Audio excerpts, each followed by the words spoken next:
Story time. छोटा लड़का हुसैन और रमजान के रोजे।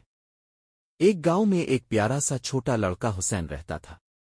हुसैन की उम्र सिर्फ 7 साल थी और वो बहुत खुश मिजाज और समझदार बच्चा था। रमजान का महीना आया तो हुसैन ने अपनी उम्मी से कहा, उम्मी मैं भी रोजा रखूंगा। उम्मी मुस्कुराते हुए बोले, बेटा तुम अभी छोटे हो, जब थोड़े बड़े हो जाओगे तो पूरे रोजे रखना, लेकिन तुम्हें आज रोजे की अहमियत सिखाती हूं। हुसैन ने जिद की, नहीं उम्मी, मैं भी अल्लाह के लिए रोजा रखूंगा। उम्मी ने कहा, ठीक है तुम आधा दिन रोजा रख लो, अगर भूख लगे तो बता देना। हुसैन खुश हो गया और अगली सुबह सहरी के वक्त उठा। हुसैन ने रोजे का आगाज किया और पूरा दिन इबादत, कुरान पाक की तिलावत और खेल कूद में मसरूफ रहा। दोपहर के वक्त इसे भूख महसूस होने लगी, लेकिन इसने हिम्मत नहीं हारी।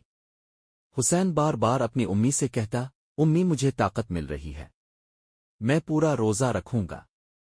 इफ्तार का वक्त आया तो हुसैन बहुत खुश था। इसने दुआ मांगी और खजूर से अपना पहला रोजा इफ्तार किया।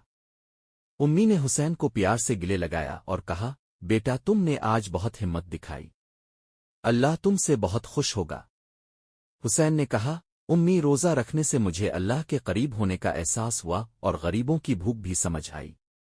उम्मी मुस्कुराएं और कहा, बेटा यही तो रमजान का सबक है, सब्र, शुक्र और अल्लाह की रज़ा। इस दिन से हुसैन ने तहैया कर लिया कि वो हर रमजान में अपनी इस्तेताअत के मुताबिक रोजे रखेगा और दूसरों की मदद भी करेगा।